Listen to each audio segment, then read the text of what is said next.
Welcome to Foreign Countries, Conversations in Archaeology with me, Ash Lenton. The website is foreigncountries.podbean.com. If you're enjoying Foreign Countries and you think it's worth $2 a month just to keep it going, please become a patron of the show. Go to patron.podbean.com/foreign countries. Hadrian's Wall has been a much studied resource since the early days of archaeology, but in recent years interpretation has become more complex, more socially centred and more geared to human actions in the frontier zone. Later on, I'll be talking to Rob Collins about his new research into the belief systems and superstitions of the wall builders. But first, I'm joined by Dr. Matthew Symonds to talk about his new Antiquity paper, Fords and the Frontier. He also has a book in press, which I'll ask him about later. Matt is a renowned expert on Hadrian's Wall and the editor of Current World Archaeology. So Matt, can you start by giving me the background to Hadrian's Wall, and how did you devise this new paper? I suppose ultimately the real purpose for it is to try and get at that key question for wall studies, which is what was Hadrian's Wall originally intended to do? Back in the 1800s, it was widely accepted that this was a defensive barrier. It was literally designed to stop enemy armies in their tracks. But as the archaeology developed, so too a slightly more nuanced take on Hadrian's Wall itself was created. Hadrian's Wall has only a very limited amount of historical documentary evidence from the ancient sources. Hadrian was the first to build a wall 80 miles long to separate the barbarians from the Romans, and that is more or less it. So in terms of our knowledge of Hadrian's Wall, it has been almost wholly dependent on archaeological or antiquarian research. And one of the key things to come out of this was the very strange design of Hadrian's Wall. Very, very strange. In the past, the Roman army had primarily positioned military installations at points in the landscape where they would have greatest effect. But then on Hadrian's Wall, they go for something radically different. You get these small structures known as mile castles, and they are positioned at the approximate distance, so more or less 1 Roman mile. And in between them, you get 2 turrets positioned at approximately 1/3 of a mile intervals, or around 495 meters. And what makes it really very fascinating is what happens when you impose this arbitrary system on a highly irregular landscape. Unsurprisingly, once this regular system was determined, interest in the local landscape dropped in the archaeological literature, precisely because you can say, well, the position is more or less arbitrary. But the landscape that the wall goes through is itself extremely significant. It sits in an area known as the Tyne Solway isthmus, and this is one of 2 places where the landmass of Britain narrows significantly. So that makes a shorter frontier system viable. So you're already looking at a place where the landscape seems to be significant, even if it's just in terms of providing a convenient place where the frontier can be built. We can see also that Hadrian's Wall developed significantly as it was being constructed. Hadrian's Wall is a complicated thing. Could you just explain how it actually developed? So we have this original plan of the mile castles and the turrets, and they were linked for 2/3 of its course a stone wall, for 1/3 of its course a turf wall. And initially, this wall seems to have been planned to be about 2.9 meters wide, and that's known to specialists as the broad wall. Then reasonably early on in the construction, perhaps within 4 months or so of construction starting, we see a significant change in plan. An additional element is added to the wall system, and that's auxiliary forts. These are much larger military installations. Those mile castles, perhaps a maximum garrison of about 32 people. You get an auxiliary fort, you're maybe looking at just under 500 men through to over 1,000 men. So significantly larger numbers of soldiers. You get a very curious earthwork dug to the south of Hadrian's Wall, known as the vallum. This is a turf structure with a massive ditch in the middle, and then normally 2 turf mounds on either side of it, about 36 meters wide. This earthwork is a spectacular feature in its own right. It's interesting that it lies to the south. That is supposedly friendly terrain within the Roman province, and they feel the need to construct this massive barrier. We do not know of any other Roman frontier system where you have such a structure. And also, crucially at this point, they decide to narrow the width of the stone wall down to a narrow wall of about 2.3 meters. Now, you might expect that they would start at one end and work their way across until they finished, or you just see blocks starting and concluding in various different places. And for the curtain, you can indeed see work starting in the east and heading towards the west. But looking at those mile castles, there you get a slightly different pattern. Do we know how high it was? We cannot say that any broad wall structure was ever completed to its full height because we just don't have the structural preservation to say that. But we can say that there are a series of installations where it looks as though they were started to broad wall specifications, and there's no reason for us to believe that they were not finished. Now, rather than being arranged in arbitrary locations, they are in very, very interesting positions. You get two mile castles, 47 and 48. That tells you that you are approximately 47 or 48 Roman miles from the wall's eastern terminus at the appropriately named wall's end. So these sit in a crucial location in the landscape, the watershed, indeed, between the east and west river systems, the Tipalt-Irving Gap. And this is an upland pass. It connects the two river systems, which create a perfect east-west natural corridor running across the country. It's really an interface between upland and lowland agricultural regimes as well. Move to the east, you get Mile Castle 27, another structure that appears to be broad wall in plan, and that sits right in the North Tyne Valley, another key northern natural access point to this east-west valley corridor. So again, we seem to get early construction there. A whole series of mile castles from Mile Castle 27 through to Mile Castle 23. And Mile Castle 23 sits close to the Roman road of Deer Street, a crucial north-south highway. Very interesting piece of work by Blaise Viner has looked at places where there seem to be Neolithic crossings of the rivers, and it broadly correlates with a more southerly stretch of Deer Street. So there's a possibility, a crucial Roman highway that itself reflects the general course of a much earlier and important road system. Move further east, there's a mile castle known as the Westgate Road Mile Castle, and that's not far from Pons Elias, Hadrian's Bridge across the Tyne, so another crucial north-south point, a crossing point there. And two other mile castles 10 and 14. Now, they both lie next to quite sharp defiles in the landscape. Again, north-south passageways, just places where covert north-south access across the wall line would be possible.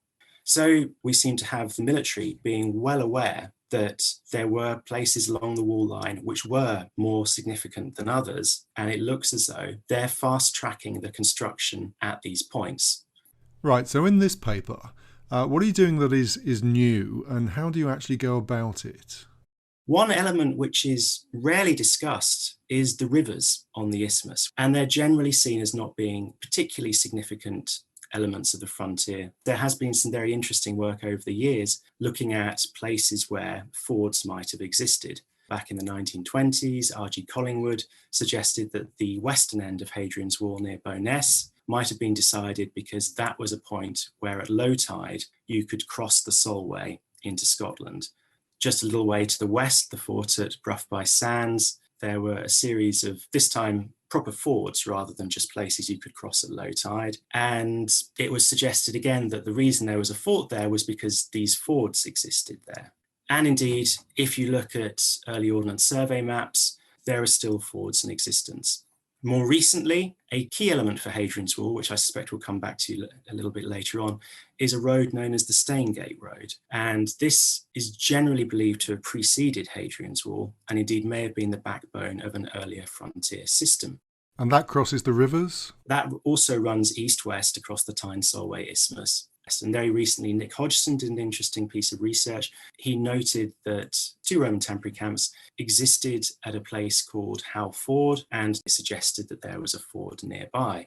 And Al McCluskey, who talked about the significance of two fords at Newburn, which is on the Tyne River. It's a crucial location in that in the 19th century, it was the lowest reliable fording point on the Tyne.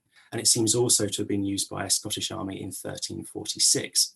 So a ford of really great strategic significance. The reason why I was interested was because it also lies directly to the south of Mile Castle 10. That is one of those broad wall mile castles which looks as though they were being constructed early, and indeed one of the ones that lies next to a very sharp defile. So I was sufficiently interested by that I looked at the other Mile Castle 14, which again seems to lie next to a relatively sharp defile allowing north-south access. Again, if you follow that passage to the south, it takes you to the place where a ford existed in the 19th century. So thus encouraged, I had a look at the area that Nick had been talking about with Howe Ford, and saw that, as indeed he'd predicted, there too, there was the 19th century ford marked.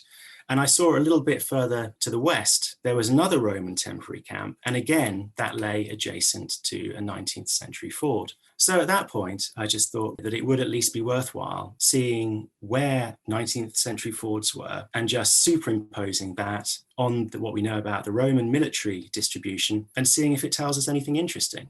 And of course, I immediately realized that the reality was much, much more complicated, because the first and crucial question is, which fords do you therefore go for? Do you do an absolute trawl of the historical documents and try and find every single reference to a ford in the area? Do you pick one particular set of data? In the end, I decided that the most appropriate course was to take the first edition Ordnance Survey maps and use the fords marked on there as a benchmark, because it was a very detailed survey carried out to standard specifications against which other information could then be added as necessary. So getting into the data of the exercise, what evidence did your methodology produce? So while I wanted to keep the plotted fords to a sample that was objective, I took the time to work out as much as I could about where earlier fords were. In particular, there are a couple that have been replaced by bridges, probably most significantly at Hexham. And I used that as part of the analysis, but I didn't think it was appropriate to then start cherry picking what I thought were important fords and adding them to the overall map. I decided I would keep that as a single, secure and objective measure. One of the trickier things was to work out where the fords would have been using a modern Ordnance Survey grid reference, and I was also very keen to go and visit a number of these sites on the ground. In some cases, it was easy to see that a ford had once existed there. In other cases, it was very, very difficult indeed. And one example of that was at Newburn. The river channel there has been changed beyond all recognition. I guess at this point, it's also really, really crucial to stress absolutely none of these fords can be directly dated to the Roman period, and I am absolutely not suggesting that they can be. But by happy chance, I have a brother who's an oceanographer, and his opinion was that so long as there have not been significant anthropogenic changes to the river system and its catchment, it is reasonable to believe that fords which were marked in the 19th century would be within a kilometre or so of that location during the Roman period. And we know from historical accounts that certainly some existed in more or less the same location in the 1300s. Now, I know you want to go back to the Staingate, so given the huge amount of information available now, what does this mean for our interpretations of the Roman frontiers? You often popularly find that the view of Hadrian's Wall is the Roman army advances north, they stop and they build Hadrian's Wall.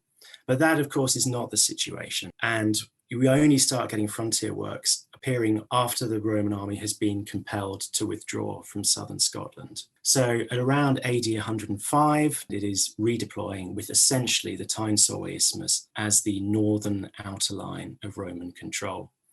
And at this point, the Staingate system becomes significant.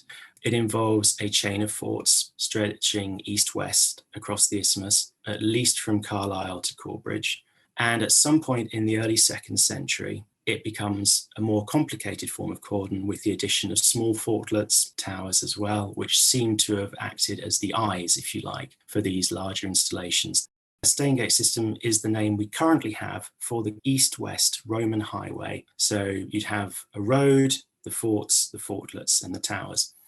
That position has become slightly more complicated in more recent years because it looks increasingly likely that the Staingate Road is perhaps the last element of this sequence to go into place. That you have the fortlets, the forts and the towers, and the metalled Roman highway is only added later. That's based on some interesting work by John Poulter, and also Anthony Burley has recently looked at a milestone which was erected by the side of the Staingate, and he wonders if it originally named Hadrian. So it's just possible that the so-called Staingate system did not involve the Staingate at all. There must have been some kind of east-west connecting track. It's likely that the pre-Roman infrastructure is significant here, and essentially the Staingate system is using that, and it's only later that this engineered all-weather highway is constructed, perhaps in Hadrian's reign. Now, the reason why all of this is significant is because questions remain about whether or not what we're seeing, and we'll keep calling it the Staingate system for convenience, is simply a protected highway along the outer point of Roman control, or if what we're looking at is essentially a Trajanic frontier system, and that what we're seeing is an early attempt to be able to control north-south movement across the isthmus, which is then later superseded by Hadrian's Wall. And one of the things that leapt out at me when I had finished putting together the series of forts, which you can see on the 19th century Ordnance Survey maps, is you get a concentration along the River Irthing. This is a river which is reasonably easy to cross on foot, and B, it's in an area where there are enough people moving north-south across the area for there to be a reasonable reason for these forts to exist. And indeed, it seems to have been an important position on historical transhumance routes, where you're getting groups moving up into the upper pastures during the summer months. And you also have a concentration of Roman military posts directly to the south. And this concentration of posts between Brampton and Throp overlaps very, very nicely with this concentration of earthing fords. You start to see that this initial Trajanic Staingate system treats the landscape differently across the course of the isthmus. So how does it vary across the country? Wall scholars generally divide Hadrian's Wall up into 3 different sectors. And funnily enough, they do it using the rivers, so that fits very nicely for our purposes here. You have the eastern sector, which is the area to the east of the North Tyne River. You have the central sector, which is the area between the North Tyne River and the Irthing. And then you have the western sector, which lies to the west of the Irthing. This concentration of earthing fords lies right at the beginning of the western sector of Hadrian's Wall. And in this western part of the Staingate Road, the vast majority of the Staingate installations lie to the south of the river, with just a couple of towers to the north. So they're in close proximity to the southern side of the river and the river valley. You move into the central sector of the Staingate system, and there the posts are positioned to the north of the South Tyne River, in an area of an interface really between lowland and upland agricultural regimes, but they are by and large sitting next to natural routes that lead to the south into that valley. So it's also a point where you have an east-west communication system with approaches north-south cutting through it. Where it gets really interesting is when you get to the eastern sector. And that's because to the east of Corbridge, so far as we know, there are no Staingate posts at all. Perhaps they simply haven't been found. Perhaps the Staingate system took a sharp turn to the north here towards the Tweed mouth. But another interesting possibility is that we're seeing different responses to different levels of threat. It's been suggested, I think at least back into the 1960s when Gilham talked about it, that just looking at the broad military deployment in the east and the west of the isthmus, that those people living in the east, when the Roman army turned up, were rather more friendly than those living in the west, where you get far more military posts. And certainly when you start to look at the way the Staingate is articulated with regard to the rivers, that would make an awful lot of sense, because this eastern sector seems to be the only place where you get concentrations of fords without a Roman military installation somewhere nearby. So you could argue that we're seeing different responses, or of course it could just show that the system is flawed and that there is no correlation between Roman military posts and fords because there aren't any in the east. But it does fit nicely with earlier suggestions that have been made about varying responses to Rome's presence among the local populations. So it seems that the political environment in the west was somewhat different to that over in the east. How did the Roman army respond to that? It's possible that what we're seeing is that the construction program for Hadrian's Wall was influenced by the desire to bring these crossing points, which had remained unobserved during the Staingate system, under close control once it was decided that Hadrian's Wall would be constructed all the way across the isthmus. And Hadrian's Wall also provides a further clue that there were indeed people in the West who were less friendly, or at the absolute least, the situation in the West was different, because there they built Hadrian's Wall and the mile castles out of turf rather than stone. And there have been various suggestions over the years about why they might have done this. But one very popular one is that because it allowed them to build much faster, because the security situation was much more uncertain in the West. So by factoring in the fords, that gives us an indication that they're doing something similar in the Staingate system as well, by having this concentration of fortlets and forts to the south of the fords. You're getting a larger military presence. Then directly to the north, when they build Hadrian's Wall, they're building much faster in turf. And eventually they rebuild the turf wall and they build it out of stone. And a very interesting thing they do at that point is, again, at this very eastern end of the western sector, the area directly north of that concentration of earthen forts, they do something very, very odd, which is they rebuild the mile castles to make them much larger. Now, along Hadrian's Wall in general, the mile castles seem to lose significance after the forts are added.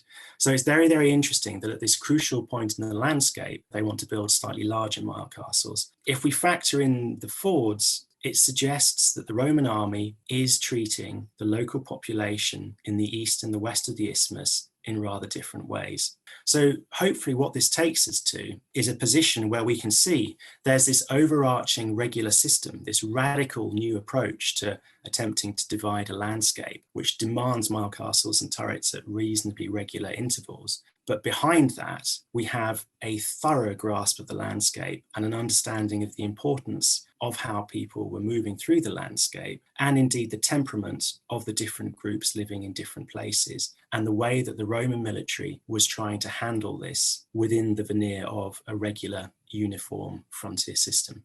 All right, so where does future research go from here? What happens next? As chance would have it, there's what I'm sure will be a fascinating book on the subject coming out in January called Hadrian's Wall Creating Division, which takes the Antiquity paper and I hope moves it on to the logical next step, which was the implications of this division of the landscape. So if we accept that Hadrian's Wall was designed in order to control north-south movement across the isthmus, and indeed the way that people were moving across the isthmus was factored in by the Roman military, what impact did that have on the local population, and how indeed did that help or hinder the Roman military attempts to control them? I think one thing that also did leap out at me when I was looking at this is that in the Roman Empire more generally, there hasn't, so far as I could tell, been a huge amount of research done on Roman period fords. There have been some excellent studies in localized areas. These were not just necessarily convenient ways of moving through the landscape. They were part of local belief systems as well, that these were places where gods could dwell, that they were capricious supernatural entities in their own rights.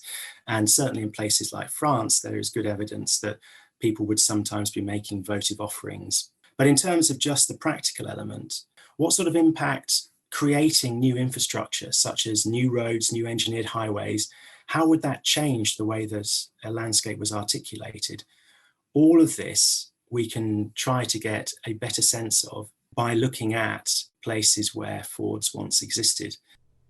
So insights into the thinking processes of the Roman military wall builders. Thank you, Matt. Thanks very much indeed.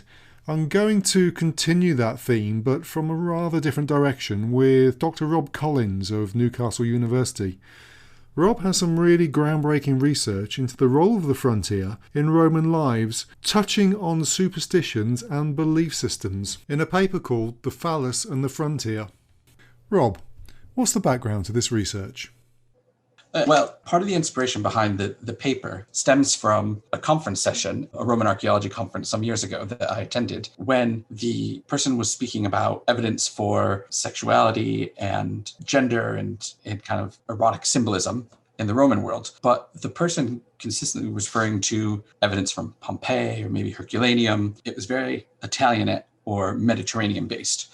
And I knew from all my years of study on Hadrian's Wall that we had a number of phallic carvings from Hadrian's Wall. And these almost never come up in the literature. And over the years of research, I was always surprised when I encountered more of these carvings. So I kind of saw a research gap there in the sense of there is very good evidence from Roman frontiers that could be participating and contributing in in this argument about ancient sexuality. Also, from a frontiers and Hadrian's Wall expertise, I was conscious that while as scholars we are aware of these phallic carvings, we don't necessarily know much about them. We've never looked at them as a cohesive body. And so there was that kind of appeal of getting two birds with one stone, I guess, of being able to contribute to the ancient sexuality scholarship, but also thinking about frontiers through something like phallic symbolism is a bit different, especially with something as monumental as Hadrian's Wall. And so that was kind of the inspiration behind the paper. And it definitely took me to places, metaphorically speaking, that I didn't expect to go. Literally speaking, I've mostly just visited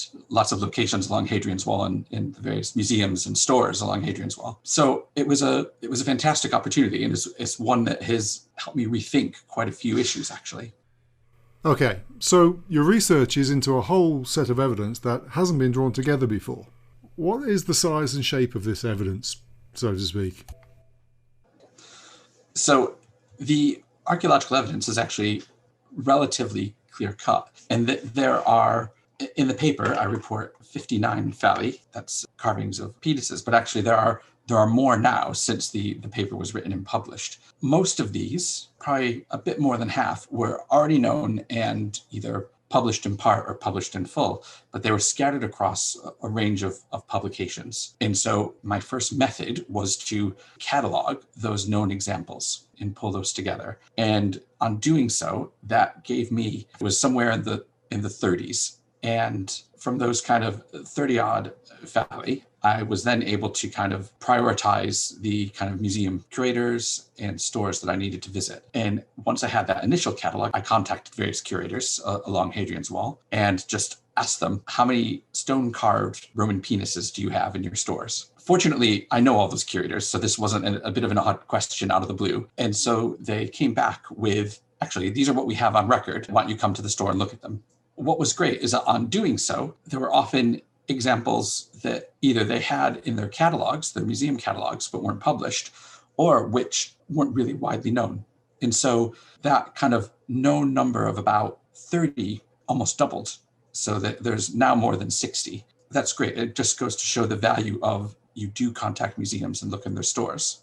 In terms of the further method I used, I did confine myself to only looking at phallic imagery that was purposely carved as phallic imagery, which is to say I excluded ipiphallic figures. So images, for example, or statues of the god of Priapus, who's often a very gigantic member, because actually that carving is much about the god Priapus as the phallus itself. Or another exclusion would be what I call phalliform monuments, or objects that are phallic in form, but are not exclusively or primarily phallic, that would have a much more layered symbolism.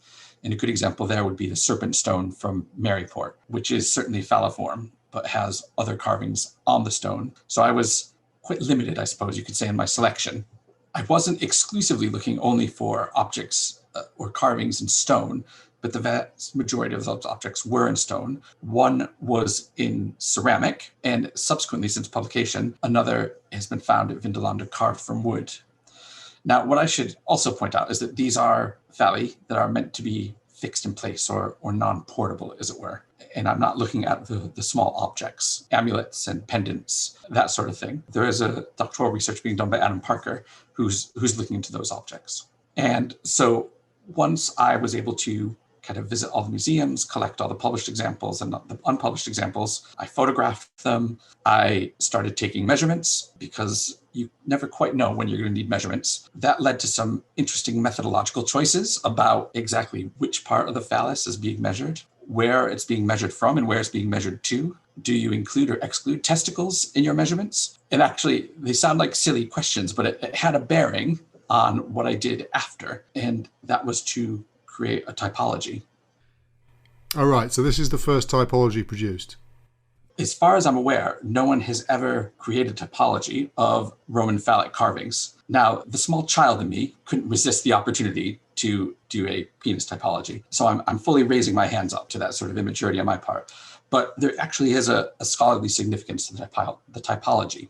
And that's because with Hadrian's Wall, we have a very clear assemblage of carvings.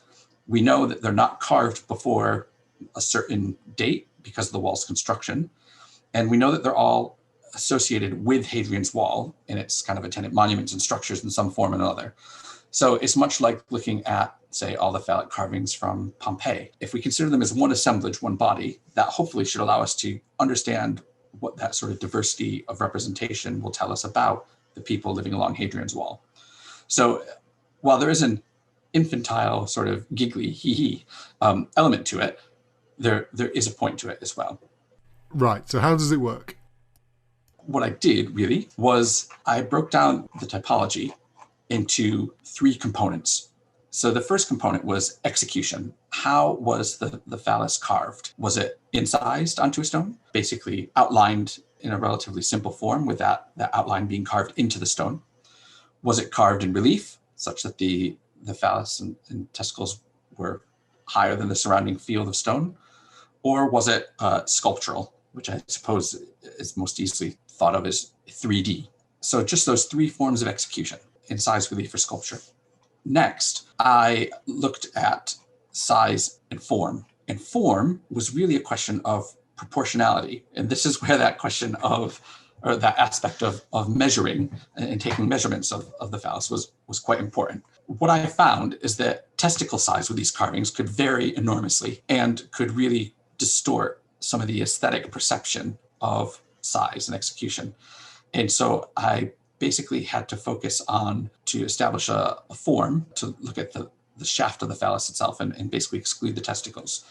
And I focused on 2 simple measurements, length and width, and used that to come up with a proportion system of, what is the length to the width. And that allowed me to, again, separate form into three basic types. Chunky, which in popular parlance you might want to refer to more as a chode. Mean, which is those phallics that are broadly average in size. I didn't choose average because that might have other connotations. And then slim, those that are, I suppose, more beanpole than median presence.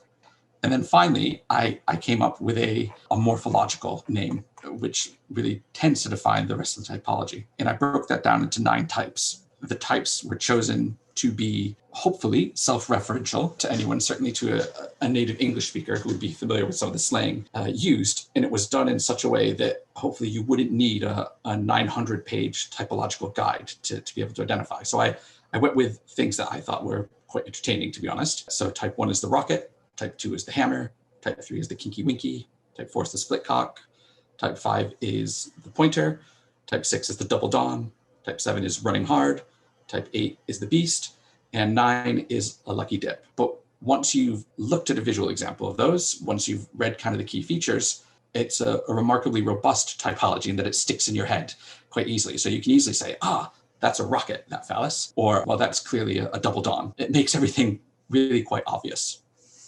Okay, yeah, I'm minded of classical proportions when you're looking at Doric and Ionic columns and so forth. I mean, that's exactly what Michelangelo would have been doing when he was reading Vitruvius, I suspect. Yes, that was clearly my inspiration. Yes. Okay, so are the phalli dateable? Okay. I'd say there are a range of those kind of results. One of the interesting ones is dating.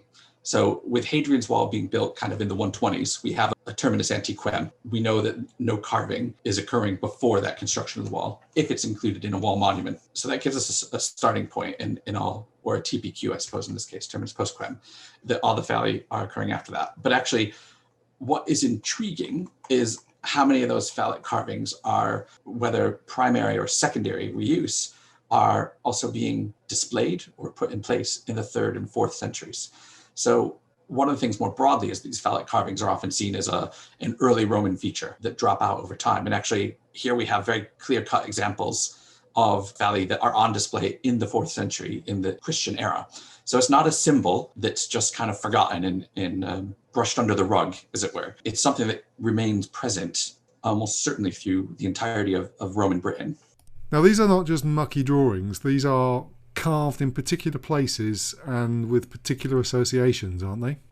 One of the other intriguing aspects was associated symbols. So on a number of stones, we see not only the phallus, but there are kind of other objects or symbols associated with it. So there's one from Carlisle in which the phallus is framed within a victory wreath. So Phallus Invictus, I suppose we might say there. There are other examples where you have the phallus either touching or almost touching a circular or pointed oval or lozenge shape, which we can tentatively identify as a vulva and also perhaps representing the evil eye.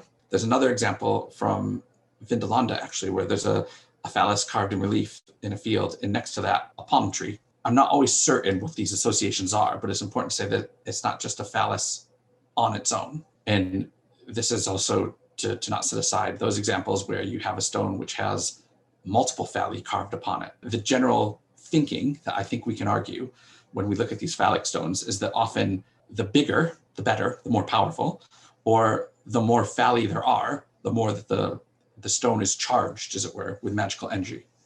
So bigger is better and more is better. I suppose you could argue that Roman phallic symbolism might be following the rules of modern day pornography in some cases. There are also really interesting things in that it appears that the phallus doesn't have to be on open display to be considered a powerful object. So if we accept that phallus has an apotropaic function, a generally protective magical function, it's not something that has to necessarily be seen to be effective. And we can argue that from instances where when the carving is in situ, it's out of sight, for example, under a drain cover, and therefore it's functioning within a Roman drainage system, but not visible to people. Another example would be where it's a very large phallus is carved onto the foundation stone of a bridge. And so it's probably meant to protect the bridge from, well, what we might describe as seasonal flooding, but someone of particular belief system might believe, the attacks of very powerful water nymphs, to lend structure and strength to the bridge. There's another example where actually the phallic stones, there's a few of them, in fact, that are carved and set into a barrack building, and they're kind of foundation or lower stone levels, and these would never have been seen by the occupants. So they're inserting these stones with phalluses in a wall, often near the doors or right by the door, partly demarcating that liminality between interior space of the barrack and exterior space outside. So those all kind of tell us that visibility isn't part of its efficacy. When we look at all the different contexts and think about that protective aspect, I would say one of the most powerful metaphors for thinking about what phallic apotropaic protection means is to think of the phallus as generating a force field, an anti-mojo force field. A phallic carving is quite literally cock blocking evil and bad luck from affecting the structure or those within it or within a certain area. And so if we look at the kind of placement of these phallic carvings with context, when we have an associated context, actually we can start envisioning a force field effect. Just imagine like that little kind of glowing bubble that you would around, say, a starship in Star Trek or Star Wars or something, which is meant to keep bad things at bay. Clearly, this is getting away from those traditional approaches to talking about Hadrian's Wall as a physical barrier. Is this a way into the mindset or the thinking of the people who built it? Well, one of the things that you get traditionally with Hadrian's Wall studies and other Roman frontier studies is this emphasis on the starting period, the origins of those frontier monuments and the structural elements of them. What was built first? Why is that the case? So with Hadrian's Wall, it's often very much focused on often very metrical analysis of, say, the thickness of the wall curtain or the spacing between mile castles and turrets. What is potentially intriguing with some of this phallic research is the implications of what the presence of a stone-carved phallus means. And to give you an example, there is one section of Hadrian's Wall around the fort of Berdoswald where we have 3 stone phalli that are carved in relief that are set into the south face of the wall curtain. So that the phallic symbols are built quite literally into the stone wall.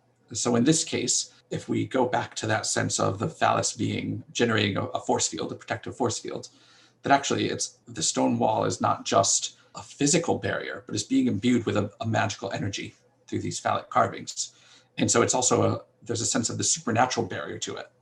And in this sense, actually, it takes us almost much more closer to George R.R. Martin's wall in the Game of Thrones, which keeps the White Walkers out.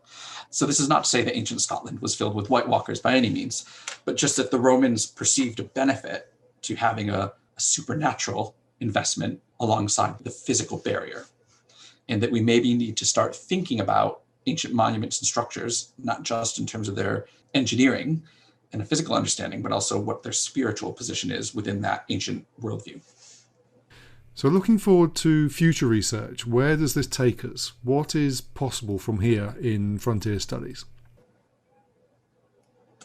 I think there are two challenges, really. One is that I appreciate that with Hadrian's Wall, we're quite fortunate that we have so much of the monument intact, as it were, even in a ruinous condition, much like Pompeii or Herculaneum. So Hadrian's Wall is exceptional in its ability to provide such fantastic archaeological assemblages. So what would be great is to be able to compare Hadrian's Wall in northern Britannia, that frontier at large, with other Roman frontiers, along the Rhine and the Danube, North Africa, the Near East, and get a sense of whether or not phallic symbols are being used in the same way in other Roman frontiers. Or is this something which is, again, exceptional to Hadrian's Wall, as many aspects of Roman frontier studies are that are a bit unique to Hadrian's Wall. The other challenge is that we don't really have good catalogs for anywhere in the Roman Empire, in the sense that, there are examples known. Many museums spread throughout the former Roman Empire will have stone-carved phalli in their collections, but they're not widely known. And so it's hard to get a sense of just how common or frequent these sort of carvings are around the Roman world. We expect that they were quite common, but what we don't know is how much they've survived. And so it's great to be able to look at frontiers and think of how these symbols are being used in frontiers, but how are they being used in Roman towns and cities? How are they being used in the Roman countryside? Is there a difference between those uses? So actually there's quite a lot of work to be done, more than any one scholar can do. It actually starts with the ground level work. We have to visit all our museums and stores, all the ancient antiquarian publications of obscure county journals and such, and really pull together our evidence. And that further helps us just build a sense of frequency, of diversity. I suspect that there'll be bits of my typology that don't work for, say parts of Southwest rural France or North Africa or something. But it's a chance to revise what we know and add to actually a very small fraction of what we do know. And you are clearly very dedicated to your research, but I suspect you really enjoy doing it too. One of the things for me is I found this research fun, but I also directly encountered people who were uncomfortable with the fact that I was pursuing this research and that I was pursuing it with some mischievous humor, I suppose. The kind of pithy, flippant, irrelevant typology will not sit well with many people who would see that as being unscholarly. But I would question why scholarship can't be fun. And I think in this case, embracing what for us culturally can be a bit ridiculous of Romans carving penises all over the place, actually is an opportunity to really engage a much broader audience with the ancient world. And the Romans themselves were not particularly serious about these sort of things. They had a plethora of vocabulary, both official and vulgar, for both male and female genitals. And so I think the Romans themselves would approve of such a flippant typology. And I would encourage other scholars to actually have fun with their research. I found this particularly liberating in that sense. And I can see why. So thank you very much, Rob Collins. All these publications are detailed on the website. Join me next time for a new season of Foreign Countries. All these publications are detailed on the website. Join me next time for a new season of Foreign Countries.